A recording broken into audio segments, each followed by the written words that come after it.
도넛 사용 설명서. 도넛형 인간들을 위한 문장 레시피.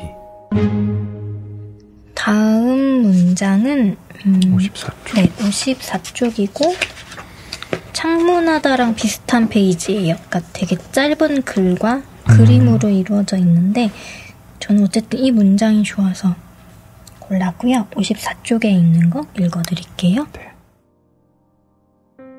미친 듯이 갈구한 자유, 정작 주어지면 피운 딴전.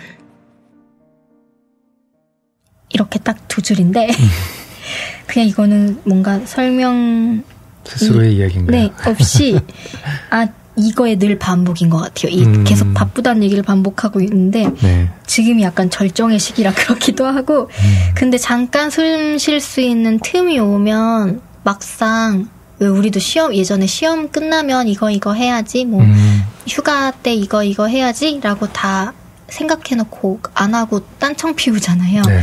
다른 일로 좀 시간 허비하기도 하고 물론 그것도 쉬는 거긴 하겠지만 그 소중한 시간, 내가 원했던 홀가분한 자유의 상태를 막상 맞닥뜨리면 저도 좀 이런 것 같아요. 딴전을 하는 것 같아요. 약간 흐트러지는 느낌인가요?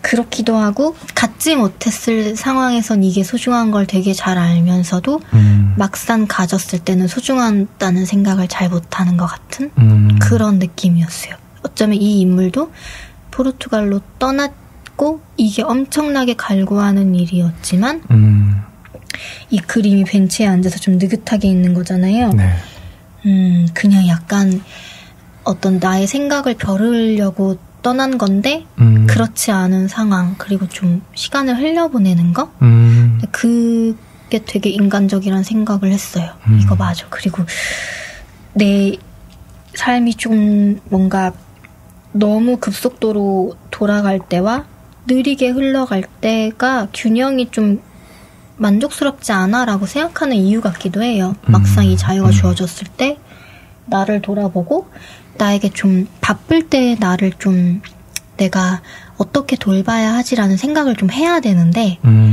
이때 뭔가 그런 생활의 루틴도 잡아야 되고 그걸 안 하는 것 같아요. 너무 생각이 많은 거야. 늘 내가 갈구했던 자유라는 거는 나에게 좀 더 신경 쓸 수 있는 자유거든요. 나를 좀 방치하지 않고 나를 돌볼 수 있는 그게 뭐 이렇게 식습관이 됐든 간에 그러니까 예를 들어 아까 얘기하신 것 중에 내가 너무 바쁘면 음식을 좀 사 먹거나 인스턴트 식품으로 대체하거나 좋지 않은 걸 진짜 사료 먹듯이 하면서 그걸 시간을 연명하는 기간이 있잖아요. 너무 바쁠 때. 네.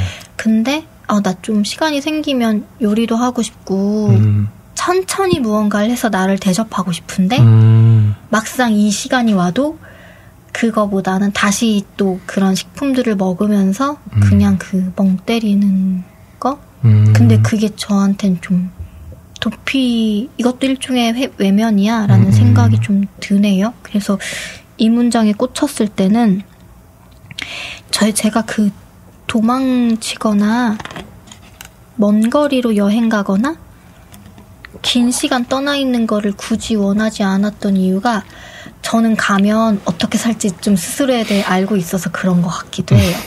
가봤자 나는 좀 많이 거기서도 좀 회피할 것 같은 느낌?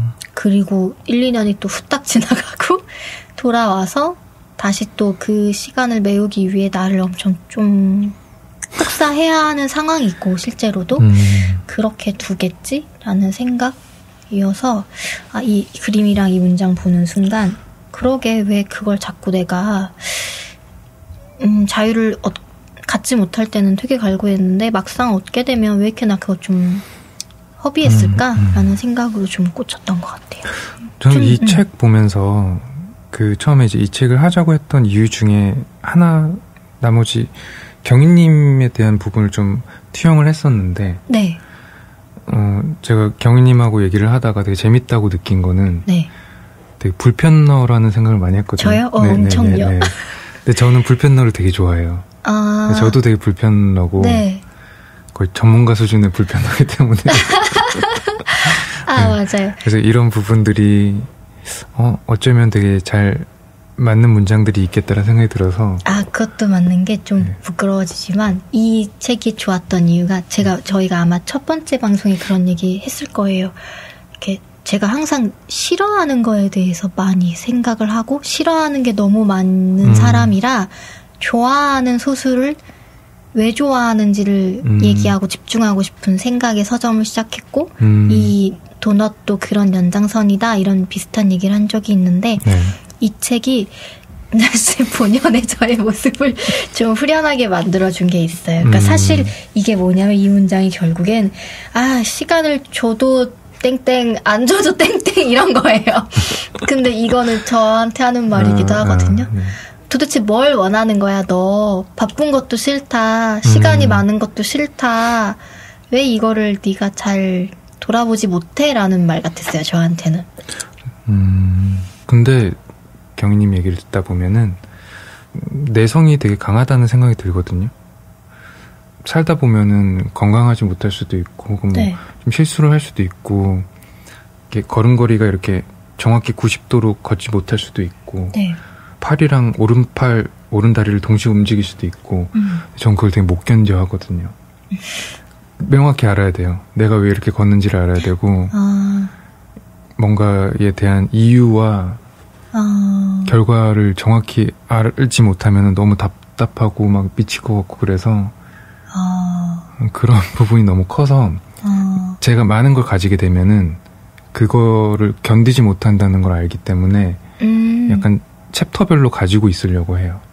그래서 이만큼 내가 10챕터를 가지고 있을 수 있는데 하지만 내가 1, 2챕터만 가지고도 내가 못 견뎌야 한다는 걸 너무 잘 알기 때문에 10챕터를 가지지 않으려고 되게 발버둥을 치고 있거든요. 그러니까 하나라도 잘하자 이런 건 아니고 저의 생겨먹음이 못 견디는 거죠. 수학적으로 딱딱 떨어져야 되는 건 아니에요. 그냥 스스로에 대한 것만 그렇거든요. 물론 그런 것들이 흘러 넘쳐서 누군가를 괴롭힐 수 있는 순간들이 있을 거라고 생각을 해요. 없을 순 없을 것 같고. 얘기하신 거나 이 책 통해서 생각을 다시 또 해보면 제가 하는 일이나 서점을 하거나 책과 관련된 일을 하는 걸 보고 누군가는 당신이 좋아하는 일로 돈을 벌 수 있다라고 볼 수도 있잖아요. 어쩌면 음악하는 분들도 제일 많이 듣는 말일 수도 있어요. 좋아하는 일을 하면서 돈을 벌 수 있는 건 축복 아니냐. 근데 저는 좋아하는 일을 선택하는 사람은 아닌 것 같고 싫어하는 일을 최대한 피하고 나머지 선택지 중에 좀 고르는 사람이거든요. 그래서 진짜 프로 불편러이기도 하고 싫어하는 내가 어떤 행위를 하는 사람이 되는 걸 되게 싫어하면 그거를 안 하기 위해서 예를 들어 그게 회사 생활일 수도 있고 그러니까 조직 내에 있으면 어쨌든 남을 불편하게 하는 기질이 있기 때문에 나는 남들이 듣기 싫은 말을 하기 때문에 근데 그게 사실은 나한테도 불편한 내가 누군가한테 상처 주는 걸 계속 반복하고 있어라고 깨달으면 나 그럼 조직 생활은 내가 안 해야 되겠다 이런 식으로 좀 다음 스텝을 정했던 것 같아요. 근데 그러다 보니까 저한테 좋아하는 가짓수를 늘어놓고 네가 좋아하는 것 중에 골라서 제일 좋은 거 해 라고 하는 게 아니라 네가 싫어하는 거 내가 다 뺏을 거야 그리고 나머지 중에 골라 이렇게 해버리는 게 어느 순간 저한테 스스로를 좀 코너에 몰아버린 느낌이긴 해요. 왜냐하면 그거를 다시 만약에 회사 생활을 한다거나 돌아갔을 때 너 그거 싫다며 라고 스스로에게 화살을 돌릴 만한 사람이거든요. 저는 근데 그 자기 환멸이 드는 걸 또 못 견뎌 해서 어떤 기준에선 스스로 그런 무결하려고 하는, 그러니까 스스로가 환멸의 대상이 되고 싶지 않은, 근데 물론 당연히 기준이 허물어질 때도 있죠. 그래서 그런 타협하는 스스로를 좀 싫어하는 게 있어서, 근데 생각을 해보니까 이런 식으로 내가 원하는 리스트를 42가지를 써서 그걸 선택하는 사람이 아니라 나 이거 안 할 거야, 이거 안 할 거야 해서 그걸 다 소거해버리고 남은 거를 선택하는 사람인 것 같은데 그게 스스로를 어떻게 보면 그러니까 불행하지 않으려고 선택하는 거지 행복하려고 선택한 건 아닌 것 같은 생각이 드는데 김한민 작가가 여기 썼던 내용도 약간 그런 접근이었던 것 같거든요. 뭔가 내가 행복하기 위해서 이걸 선택한다기보다는 맞아요. 그것도 맞아요. 불행하지 않기 위해서. 그리고 스스로에게 창피하지 않기 위해서. 네. 그게 좀 이 사람의 동력은, 이 인물의 동력은 그거 같아요. 스스로 창피하고 싶지 않은 거, 스스로 폐를 끼치고 싶지 않은 거. 저희 부모님이 정말 예의 바르신 분들이거든요. 네. 제가 부모님 집에 가면은 TV를 크게 틀면은 아파트에서 뭐 이 정도 틀어도 뭐 옆집이나 밑집 다 상관이 없는 정도의 크기거든요.